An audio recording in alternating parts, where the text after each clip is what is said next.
अब हम चलते हैं वर्ब के बारे में। जैसे सब्जेक्ट और ऑब्जेक्ट की बात करें तो सब्जेक्ट और ऑब्जेक्ट में हमें नाउन और प्रोनाउन को पढ़ना है। अब हम बात करते हैं कि वर्ब के अंदर हमें किस किस चीज को पढ़ना होगा।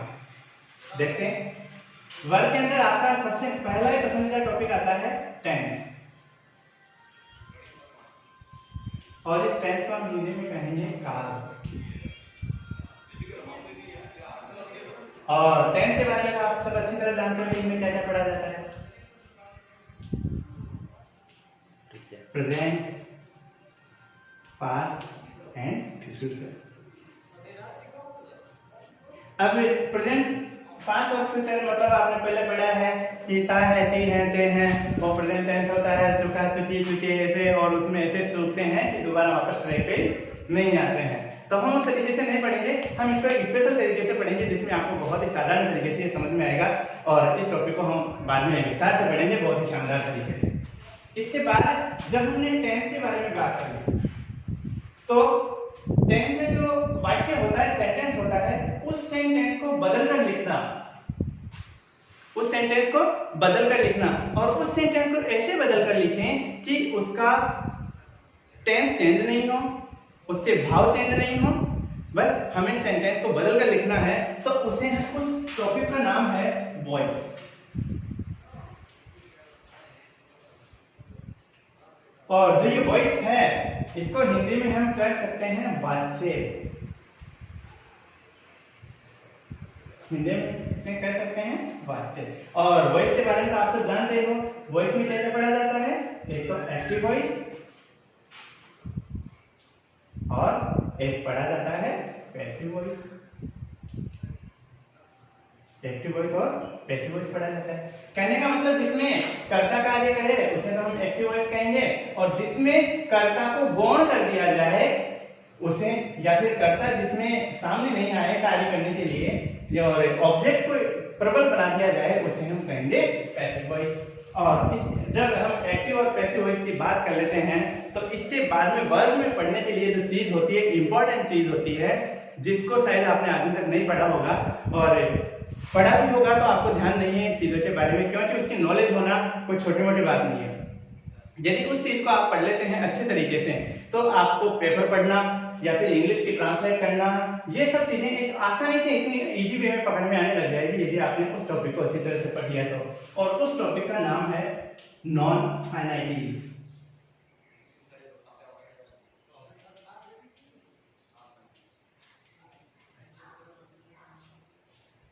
नॉन फाइनाइटीज। अभी नॉन फाइनाइटीज वर्ब क्या होती है, इनके बारे में हम कैसे जान सकते हैं, क्या जानेंगे, और कितने प्रकार की होती है। तो नॉन फाइनाइटीज जो वर्ब होती है इसमें सबसे पहला टॉपिक हम पढ़ेंगे इंफिनिटिव।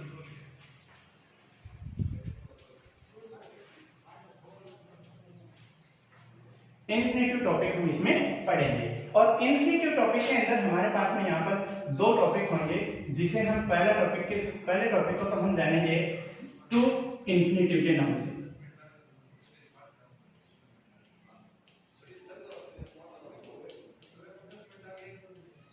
टू इंफिनिटिव के नाम से, और टू इंफिनिटिव का मतलब होगा टू के साथ में फर्स्ट वर्ब का होना, टू के साथ में फर्स्ट वर्ब का होना, इसे हम कहेंगे टू इंफिनिटिव। और यहां पर हमारे पास में दूसरा टॉपिक होगा बेयर इंफिनिटिव।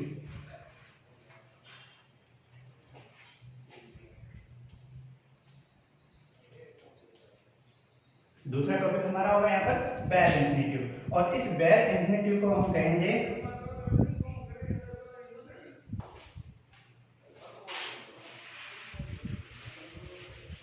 यहाँ पर हमारा दूसरा टॉपिक होगा बेयर इंफिनिटिव।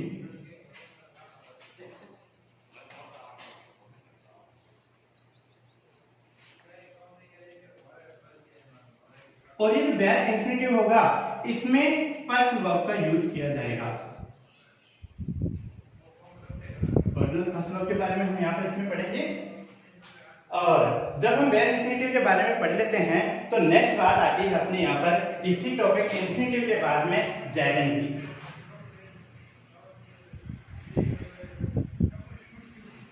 जो जेरेंट टॉपिक है इसके बारे में पढ़ेंगे। और जेरेंट क्या होता है इसके बारे में मैं आपको थोड़ा सा यहाँ पर बता देता हूँ कि फर्स्ट वर्ब के साथ में आईएनजी फॉर्म का होना, फर्स्ट वर्ब के साथ में आईएनजी फॉर्म का होना, और इस फर्स्ट वर्ब के साथ में आईएनजी फॉर्म होने को हम कह सकते हैं एक फोर्थ वर्ब के नाम से जान सकते हैं, फोर्थ वर्ब के नाम से जान सकते हैं। ये बात हमारी हो गई यहाँ पर जेरेंट की। और जेरेंट के बाद में हमारे वर्ब का जो एक टॉपिक बचता है वो होता है पार्टिसिपल।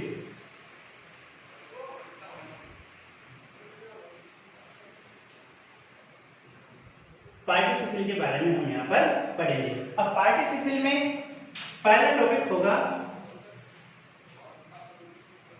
पार्टिसिपल में पहला होगा प्रेजेंट पार्टिसिपल।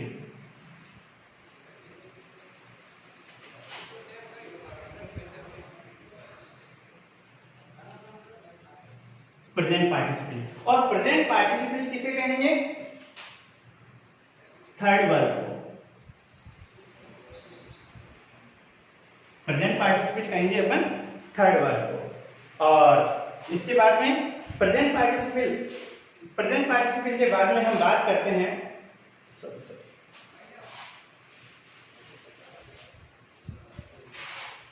प्रेजेंट पार्टिसिपल के बाद में हम बात, प्रेजेंट पार्टिसिपल का मतलब होगा वही फर्स्ट वर्ब के साथ में आईएनजी फॉर्म,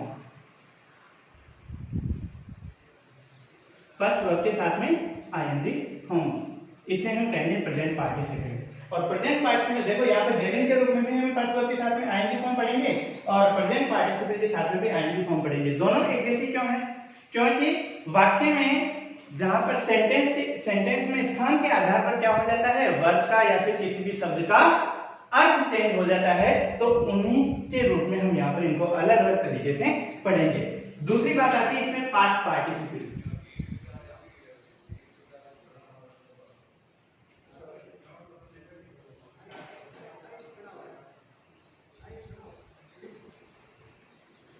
पास्ट पार्टिसिपल, और ये पास्ट पार्टिसिपल होगी थर्ड वर्ब।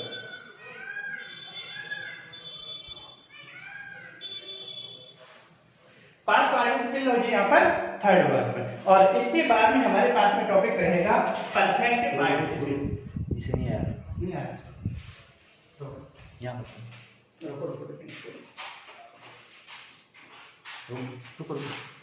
इसको नीचे उतार दो थोड़ा। पार्टिसिपल के बाद हम बात करते हैं यहाँ पर परफेक्ट पार्टिसिपल की। परफेक्ट पार्टिसिपल, और परफेक्ट पार्टिसिपल का मतलब होता है having third verb, having third verb.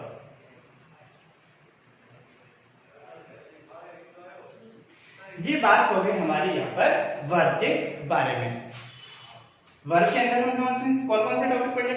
तो पहला टॉपिक होगा हमारा टेंस, जिसमें हम प्रेजेंट, पास्ट और फ्यूचर के बारे में बात करेंगे। दूसरा टॉपिक हमारा वॉइस, जिसमें हम एक्टिव वॉइस और पैसिव वॉइस के बारे में बात करेंगे। तीसरा टॉपिक हमारा होगा नॉन फाइनाइटिव का। नॉन फाइनाइटिव में पहला टॉपिक होगा हमारा इंफिनिटिव, और इंफिनिटिव में हम सबसे पहला जो टॉपिक पढ़ेंगे वो होगा ट्रू इंफिनिटिव, और दूसरा टॉपिक पढ़ेंगे हम इसमें प्रेजेंट इंफिनिटिव। तीसरा टॉपिक हम इंफिनिटिव में पढ़ेंगे जेरेंट वर्ब। जेरेंट वर्ब क्या होता है? आईएनजी फॉर्म को हम क्या करेंगे? जेरेंट वर्ब, और इसे हम फोर्थ वर्ब के रूप में जान सकते हैं। नेक्स्ट बात होती है हमारे इसमें पार्टिसिपल पढ़ना पड़ेगा। पार्टिसिपल वर्ब के बारे में पढ़ेंगे। जो पार्टिसिपल वर्ब कितने प्रकार की होगी? 3 प्रकार की। प्रेजेंट पार्टिसिपल, जिसमें है फर्स्ट वर्ब के साथ में क्या पढ़ेंगे? हम आईएनजी पढ़ेंगे। और सेकंड टॉपिक होगा हमारे इसमें पास्ट पार्टिसिपल, पास्ट पार्टिसिपल, और इस पास्ट पार्टिसिपल में हम पढ़ेंगे थर्ड वर्ब की बात पढ़ेंगे। और नेक्स्ट इसमें पढ़ेंगे हम परफेक्ट पार्टिसिपल, जिसमें हैविंग प्लस थर्ड वर्ब का यूज करेंगे। अब नॉन फाइनाइटिव के बाद में हमारा चौथा टॉपिक होगा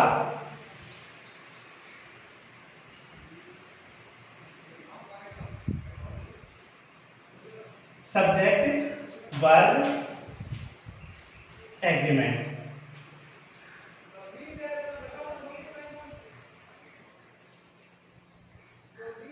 सब्जेक्ट वर्ब एग्रीमेंट मतलब सब्जेक्ट वर्ब एग्रीमेंट का मतलब होगा कि मतलब जैसे सिंगुलर सब्जेक्ट है तो हमें वहां पर उस सेंटेंस में सिंगुलर वर्ब का ही यूज करना होगा, और यदि प्लूरल सब्जेक्ट है तो हमें प्लूरल वर्ब का ही यूज करना पड़ेगा।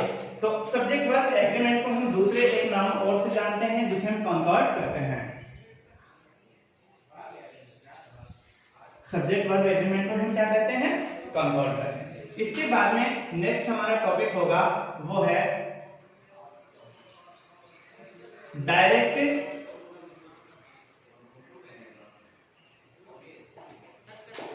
Indirect speech. Direct indirect speech, direct indirect speech के बारे में हम पढ़ेंगे। और इस डायरेक्ट इनडायरेक्ट स्पीच को जिस तरह से हम इसको कॉन्कॉर्ड करते हैं तो इसको हम नरेशन बोलते हैं।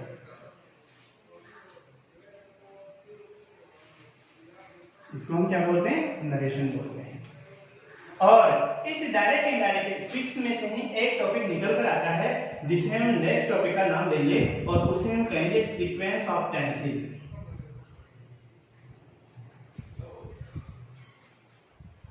Sequence of tenses, sequence of tenses. और सीक्वेंस ऑफ टेंसेस के बाद में हम नेक्स्ट टॉपिक के बारे में यदि बात करें और वही क्रिया के अंदर बात करें तो उसे हम कहेंगे मॉडल्स। और मॉडल्स को हम हिंदी में कह सकते हैं भाववाचक क्रियाएं।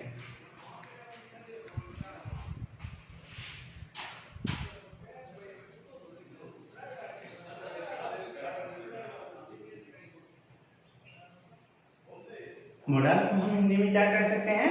भाववाचक क्रियाएं कह सकते हैं। और इसी के बाद में लास्ट हमारा इसमें इंग्लिश में जो लास्ट टॉपिक होगा वो होगा टेक क्वेश्चंस। टेक क्वेश्चंस,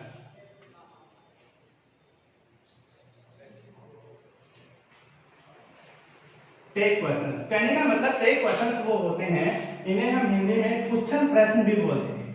क्या कहते हैं? पुच्छल प्रश्न। और पुच्छल प्रश्न खैर आपने हिंदी में भी नाम नहीं सुना होगा, पर मैं आपको एक बात बता दूं, यदि कोई सेंटेंस होता है और उस सेंटेंस के अंत में टेक करके कोई प्रश्न पूछ लिया जाता है तो उसे हम कहेंगे टेक क्वेश्चंस। तो इसके बारे में भी हम विस्तार से आगे जब इसका टॉपिक का नंबर लेंगे हम तो आराम अच्छी तरह पढ़ेंगे। और हमें इस तरह से इंग्लिश में 8 टॉपिक इस तरह से वर्ग के पढ़ने पड़ेंगे। तो हमें सबसे पहले बात मैं ये चीजें आपके सामने क्यों बता रहा हूँ, क्योंकि हमें पढ़ना क्या है इंग्लिश में सबसे पहले वो चीज हमें ध्यान होनी चाहिए। यदि हमें हमारे डेस्टिनेशन का पता नहीं होगा तो हम उसे कैसे पढ़ पाएंगे? उसमें से मतलब पढ़ना क्या चीज है, पढ़ना क्या नहीं है, यदि वो ही पता नहीं होगा तो हम आगे सब्जेक्ट को कवर कैसे कर पाएंगे। इसलिए हमें सबसे पहले उसके सब्जेक्ट में आने वाले टॉपिक्स का ध्यान होना आवश्यक है। तो हमें वर्ग में ये टॉपिक पढ़ने हैं और इंग्लिश में मैंने आपको पहले 8 टॉपिक बता दिए। इस तरह से टोटल मिलाकर के लगभग हमारे पास में 8 और 8 16 टॉपिक इंग्लिश के हो जाते हैं। तो इंग्लिश ग्रामर के नॉर्मली जो टॉपिक हैं हमारे पास में कितने हो जाएंगे? 16 टॉपिक। इनको हम अच्छी तरह विस्तार से आगे पढ़ेंगे। धन्यवाद।